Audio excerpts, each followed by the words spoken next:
Barron County Sheriff's Department 911 Communications Center received a call from a lady who stated that her husband was stuck inside of a grain bin. And the initial call said that he was stuck. We were unsure of how deep he was stuck or exactly what was going on.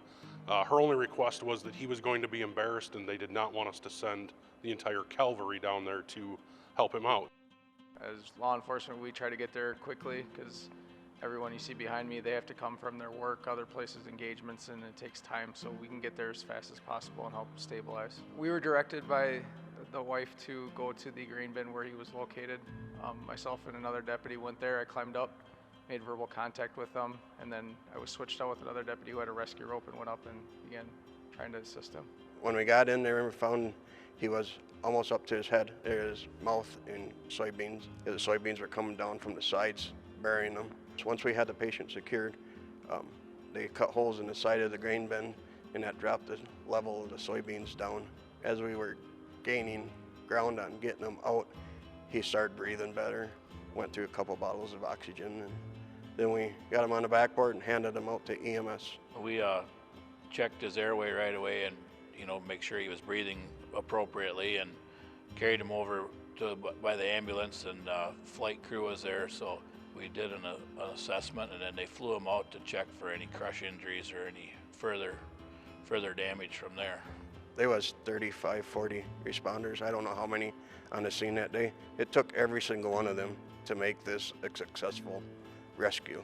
And it doesn't matter if you buy a truck running equipment in, or if you're shoveling grain, or if you're on radio communication. Everybody that was there that day had an equally important part and role in it. You didn't have to be inside the grain bin with the victim to be one of the guys that played a very big role in this rescue.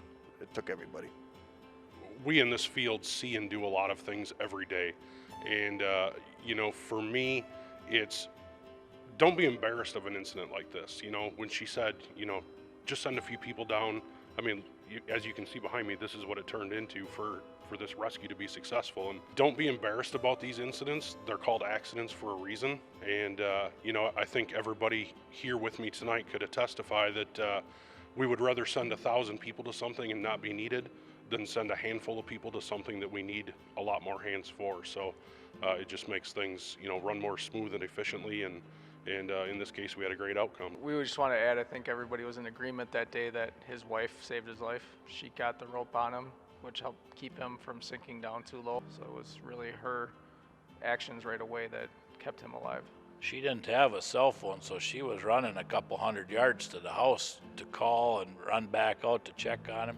A lot of running to do in a very short amount of time. And I'd like to thank, dispatch, fire, all of them, because they're giving us all kinds of information before we ever get on scene. A thank you to everybody that's sitting behind me. These guys have jobs, they volunteer to do this, they're members of the community. They put the time in to train for a grain bin rescue. They had the training and it worked. We don't have that if they're not passionate about it, about their community, and being there for when somebody needs help. So having that in the small town is huge.